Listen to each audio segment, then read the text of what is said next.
Hi guys, once again welcome back to Jupiter CBSE. എല്ലാവർക്കും സ്വാഗതം. Welcome back. നിങ്ങളുടെ exam is going on. നമ്മുടെ social സയൻസിന്റെ chapter wise weightage നമ്മൾ ഈ വീഡിയോയിൽ ചെയ്യാൻ വേണ്ടി പോകും. നിങ്ങൾ എല്ലാ ഫ്രണ്ട്സിലേക്കും ഫസ്റ്റ് ഓഫ് ഓൾ ഈ വീഡിയോ ഷെയർ ചെയ്ത് കൊടുക്കുക. അതാണ് ആദ്യ പരിപാടി.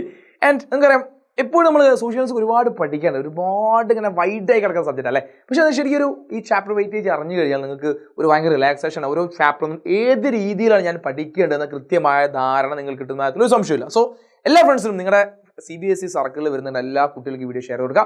ആദ്യം നമ്മൾ ഡിസ്കസ് ചെയ്യാൻ വേണ്ടി പോകുന്ന സോഷ്യൽ സയൻസിലെ ഫസ്റ്റ് ഹിസ്റ്ററിയിൽ നിന്നും വരുന്ന ചാപ്റ്റർ വൈസ് വെയിറ്റേജ് നോക്കാൻ വേണ്ടി പോകുന്നത്. ആദ്യം number 1, rise of nationalism in Europe. നമ്മൾ ആദ്യ ചാപ്റ്റർ അല്ലെ, നമുക്ക് എപ്പോഴും ഒരു തലവേദന ചാപ്റ്റർ, കുറേ പഠിക്കേണ്ട ആ ചാപ്റ്റർ. പക്ഷേ ആ ചാപ്റ്ററിന് 5 മാർക്കിൻ്റെ ഒരു എസ്സേ ചോദിക്കുമെന്ന കാര്യത്തിൽ ഒരു സംശയം കേട്ടോ. അപ്പം 5 മാർക്കിൻ്റെ ഒരു എസ്സേ ചോദ്യമായിരിക്കും ആ ചാപ്റ്ററിന് ചോദിക്കാം. ഓക്കെ, അപ്പോൾ ആ രീതി തന്നെ ആ ചാപ്റ്റർ നിങ്ങൾ മനസ്സിലാക്കി വെച്ചോ. ഷോർട്ട് MCQ ഒക്കെ ചോദിക്കാൻ സാധ്യത വളരെ കുറവാണ്, എന്നാലും 5 മാർക്കിൻ്റെ ഒരു എസ്സേ ചോദിക്കും. അന്ന് തന്നെ നിങ്ങൾ എന്ത് ചെയ്യുക, മനസ്സിൽ കാണുക, അങ്ങനെ തന്നെ പഠിക്കുക. റെഡി. രണ്ടാമത് നാഷണലിസം ഇൻ ഇന്ത്യ. ആ നാഷണലിസം ഇൻ ഇന്ത്യ എന്ന ചാപ്റ്ററിനും 5 മാർക്കിൻ്റെ ചോദ്യം വരും. 5 മാർക്കിൻ്റെ ചോദ്യം വരും. നാഷണലിസം ഇൻ ഇന്ത്യ എന്ന ചാപ്റ്റർ 5 മാർക്കിൻ്റെ ചോദ്യം വരുമെങ്കിലും അതിലൊരു 2 മാർക്ക് എന്തായിരിക്കും, മാപ്പിന്റെ മാർക്കായിരിക്കും. ഒരു 3 മാർക്കിന് ഒരു ഷോർട്ട് എസ്സേ ടൈപ്പ് ചോദ്യമായിരിക്കും ആ ചാപ്റ്റർ ചോദ്യം. 2 മാർക്ക് എന്തായാലും മാപ്പ് അതിന് ചോദിക്കുന്ന കാര്യത്തിൽ ഒരു സംശയമില്ല. റെഡി. പിന്നെ നമുക്ക് മേക്കിംഗ് ഓഫ് ഗ്ലോബൽ വേൾഡിൽ നിന്ന് ഒരു 4 മാർക്കിന് ചോദ്യം വരും. അതുപോലെ പ്രിന്റ് ആൻഡ് കൾച്ചർ എന്ന മോഡേൺ വേൾഡിൽ നിന്ന് ഒരു 4 മാർക്ക് ചോദ്യം വരും. ആൻഡ് ഓക്കെ, അപ്പോൾ ഈ രീതിയിലാണ് ഇൻക്ലൂഡിംഗ് മാപ്പ് പോയിന്റ് അടക്കം 20 മാർക്കിന്റെ ചോദ്യം നിങ്ങളുടെ ഹിസ്റ്ററിയിൽ നിന്ന് എന്തായാലും ചോദിക്കും. റെഡി. ഇത് നേരത്തെ തന്നെ 1 വേർഡ് ക്വസ്റ്റ്യൻസും എനിക്ക് തോന്നുന്നു 1 വേർഡ് ക്വസ്റ്റ്യൻസ് പ്രിന്റ് കൾച്ചർ പോലെ മേക്കിംഗ് ഓഫ് ഗ്ലോബൽ വേൾഡ് എന്നൊക്കെ ഏതെങ്കിലും ഒരു 1 വേർഡ് ചോദ്യം വരാനുള്ള സാധ്യത കാണുന്നുണ്ട്. ഓക്കെ, അപ്പോൾ ഹിസ്റ്ററിന്റെ ഒരു അവസ്ഥ എങ്ങനെയാണ്, ഈ രീതിയിലാണ് ഹിസ്റ്ററിയിൽ ചാപ്റ്റർ വൈസ് മാർക്ക് ചോദിക്കുക. റെഡി. ഇത് നമ്മൾ അടുത്തത് ജോഗ്രഫിയിലേക്ക് പോകുകയാണെങ്കിൽ ഏറ്റവും കൂടുതൽ MCQ ചോദ്യം ചോദിക്കുന്ന ചാപ്റ്ററാണ് നിങ്ങളെ ജോഗ്രഫി. ഏറ്റവും കൂടുതൽ MCQ, ഏറ്റവും കൂടുതൽ നിങ്ങളുടെ 1 വേർഡ് ചോദ്യങ്ങൾ ചോദിക്കുന്ന ചാപ്റ്ററാണ് ഇത് ജോഗ്രഫി എന്ന് പറഞ്ഞു കഴിഞ്ഞാൽ. ആദ്യ chapter resource and development MCQ ആണ്.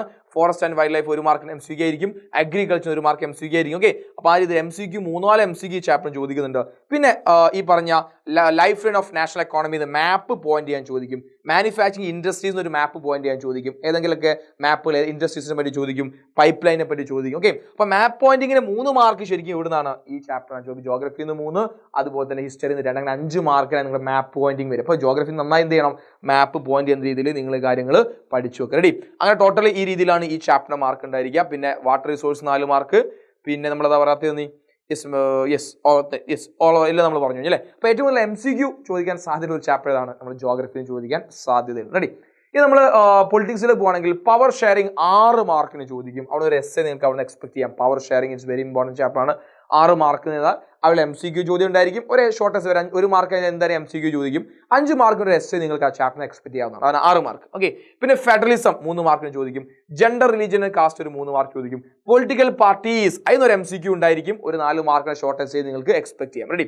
അതുപോലെ ഔട്ട്കം ഓഫ് ഡെമോക്രസി ഉണ്ട്, അവിടുന്ന് 3 മാർക്ക്. അങ്ങനെ 20 മാർക്ക് എവിടുന്ന് നിങ്ങളെ പൊളിറ്റിക്സിൽ സയൻസ് നിങ്ങൾക്ക് എക്സ്പെക്ട് ചെയ്യാം. റെഡി. ഇത് നിങ്ങൾ എക്കണോമിക്സിലേക്ക് വരിക, അണ്ടർസ്റ്റാൻഡിംഗ് എക്കണോമിക് ഡെവലപ്മെന്റിലേക്ക് വരികയാണെങ്കിൽ ഡെവലപ്മെന്റിന് 2 മാർക്ക് ആയിരിക്കും. ഇത് രണ്ടും എന്തായിരിക്കും, ഒരു MCQ ചോദ്യമായിരിക്കും. ഡെവലപ്മെന്റിന് 2 മാർക്കിന് ചോദിക്കാം. റെഡി. ഇനി sectors of Indian economy 7 mark ചോദിക്കുന്നുണ്ട്. ആ 7 മാർക്കിൽ നിങ്ങൾക്ക് അവിടുന്ന് ഒരു MCQ ചോദിക്കാം. 2 മാർക്കിന് ചോദ്യം, 4 മാർക്ക്. ഏറ്റവും കൂടുതൽ ചോദ്യം അല്ലെങ്കിൽ ഏറ്റവും കൂടുതൽ ടൈപ്സ് ഓഫ് ക്വസ്റ്റ്യൻ ചോദിക്കുന്ന ഒരു ചാപ്റ്റർ ആണ് സെക്ടേഴ്സ് ഓഫ് ഇന്ത്യൻ എക്കോണമി. 7 മാർക്കിന് ചോദ്യം ആ ചാപ്റ്റർ ചോദിക്കും, പഠിച്ചു വെക്കുക.